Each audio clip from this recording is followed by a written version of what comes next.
তখন আল্লাহর কসম আমার মনে হচ্ছিল যে এখন মনে হয় প্লেনটা ভেঙে পড়ে যাবে আসমান থেকে। যেদিন এই 25 ডিসেম্বর ছিল ওই দিন আমি আবার এয়ারে ফ্লাইও করছিলাম, সম্ভবত কক্সবাজার যাচ্ছে প্রোগ্রাম। তো দেখি যে বিমানের মধ্যেই বলা শুরু করলো যে লেডিস এন্ড জেন্টলম্যান, হ্যাঁ ladies and gentleman welcome to our flight, এগুলো বলছে। বলার পরে বলছে যে মেরি ক্রিসমাস, সবাইকে ক্রিসমাসের আন্তরিক শুভেচ্ছা। তখন আল্লাহর কসম আমার মনে হচ্ছিল যে এখন মনে হয় প্লেনটা ভেঙে পড়ে যাবে আসমান থেকে, কারণ আমি একটা জানি। আল্লাহ পাক বলছেন সূরা মারিয়ামের শেষের দিকে পড়ে দেখেন, আল্লাহ পাক বলছেন ওয়াকালু ইত্তাখাযার রাহমানু ওয়ালাদা, তারা বলে রহমান সন্তান গ্রহণ করেছেন। আউযুবিল্লাহ। তাকাদুস সামাওয়াতু ইয়াতাফাত্তারনা মিনহু, এই কথা শুনে আসমান ফেটে পড়তে চায়। ওয়া তানশাক্কুল আরদ, জমিন চৌচির হতে চায়। ওয়া তাখিরুল জিবালু হাদ্দা, পর্বত ফেটে পড়তে চায়, চৌচির হতে চায়। সুবহানাল্লাহ। লাকাদ জিতুম শাইআন ইদ্দা, তোমরা একটা চরম রকম ভয়ঙ্কর মিথ্যা প্রতারণাপূর্ণ কথা নিয়ে এসেছো। যখন বলছে কেউ মেরি ক্রিসমাস, তার মানে সে স্বীকার করছে যে 25শে ডিসেম্বরে আল্লাহ পাক ঈসা আলাইহিস সালামকে জন্ম দিয়েছেন। আউযুবিল্লাহ। তাই কি না? বুঝতে পারেন না কথা? আর আমরা নামাজে বলছি লাম ইয়ালিদ ওয়া লাম ইউলাদ কুল হুয়াল্লাহু আহাদ আল্লাহুস সামাদ। লাম ইয়ালিদ, তিনি কাউকে জন্ম দেন নাই। ওয়া লাম ইউলাদ, তাকেও কেউ জন্ম দেয়নি। ওয়া লাম ইয়াকুল লাহু কুফুয়ান আহাদ।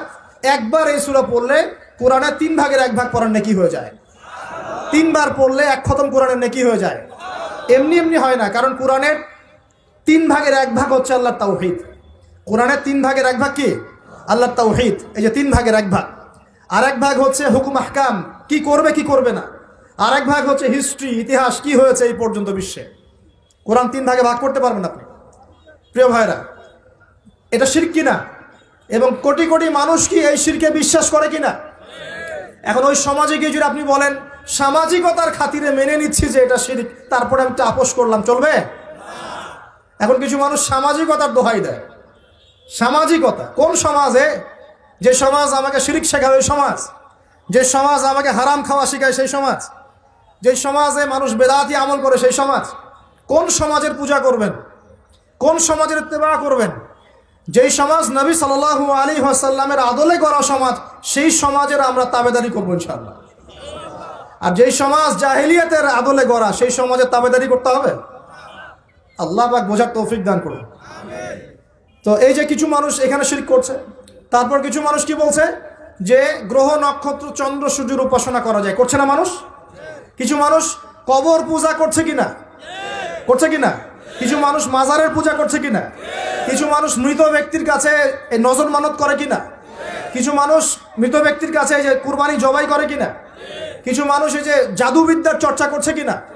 তারপর ওই যে ভাগ্য গণনা করছে কিনা রাশিফল দেখে? কিছু মানুষ টিয়া পাখির মাধ্যমে ভাগ্য গণনা করছে কিনা? প্রত্যেকটা রন্ধ্রে রন্ধ্রে শিরক। প্রথম শিরক হচ্ছে আকীদার, বিশ্বাসের। আল্লাহ ছাড়া কেউ সন্তান দিতে পারে, বিশ্বাস করলে শিরক। আল্লাহ ছাড়া কেউ আমাকে পরকালে বাঁচাবে, বিশ্বাস করলে শিরক। আল্লাহ ছাড়া কেউ আমাকে ভালো করতে পারে, বিশ্বাস করলে শিরক। খারাপ করতে পারে, বিশ্বাস করলে শিরক। আল্লাহ ছাড়া কেউ উপকার অপকার করতে পারে, বিশ্বাস করলে শিরক। আল্লাহ থেকে সব হয়, এই কনসেপ্টের বাইরে গেলেই শিরক হয়ে যাবে। সবকিছু কার থেকে হয়? তো এই যে লা ইলাহা ইল্লাল্লাহ একটা আকীদার বিষয়। প্রথমে আকীদার মধ্যে শিরক ঢুকেছে, একটা শিরক ঢুকেছে আমলের মধ্যে। আশ-শিরকু ফিল আমাল, আমলগুলোর মধ্যে। কিরকম? এই যে আল্লাহ বাদ দিয়ে অন্য কাউকে সেজদা করা, আল্লাহ বাদ দিয়ে অন্য কারোর জন্য নজর মানত করা, আল্লাহ বাদ দিয়ে অন্য কারোর জন্য যে আপনি কুরবানি করছেন, হ্যাঁ আল্লাহ ছাড়া অন্য কারোর কাছে দোয়া করছেন, সবই শিরক। এই যে আপনি হাতের মধ্যে একটা বালা পরে আছে, বালাটা খুলতে বললে খোলেন না। কেন খোলেন না? আপনার ধারণা এটা খুলে ফেললে আপনার ক্ষতি হবে, রোগ আর ভালো হবে না। এই যে আকীদা, শিরকি আকীদা, শিরকি আকীদা, টাটকা শিরকি আকীদাটা। যদি মনে করেন যে এটা খুললে, এই যে আংটি একটা পরেছেন, মনে করেন এই নিয়াতে পরে থাকেন যে এই আংটি পরার পরে আমার রোগ ভালো হবে, টাটকা শিরক এটা। এমনি যদি পড়েন সৌন্দর্য বর্ধনের জন্য পড়েছি, কোনো সমস্যা নাই, ইন্নামাল আমালু বিন্নিয়াত। কিন্তু যদি এই নিয়াতে পড়েন এই আংটিটা পরলে আমার রোগটা ভালো হবে, খুললে আর রোগ ভালো হবে না, ব্যাস শিরক হয়ে গেছে। তারপরে বিয়ে হচ্ছে না, তাবিজ করতেছে, তাবিজ করলে বিয়ে হবে, শিরক হয়ে গেল। আবার একজন একজনকে ভালোবাসে, অবৈধ ভালোবাসা, বৈধটা না অবৈধটা। এখন তার আবার বিয়ে ঠিক হয়েছে এক জায়গায়, এই বিয়ে সে ভাঙাবে, কবিরাজের কাছে গিয়ে বিয়ে ভাঙানি করতেছে, চালাচালি করতেছে, নকশা আঁকতেছে, করে না? স্বামী স্ত্রীর কথা শোনে না, স্ত্রী চলে গেছে কবিরাজের কাছে, গিয়ে বলছে আমার স্বামী আমার কথা শোনে না, তাবিজ করবো, তাবিজ দেন। স্বামী ঘুমায়, বালিশের নিচে দেখে তাবিজ। আছেন এরকম কুফরি কালাম?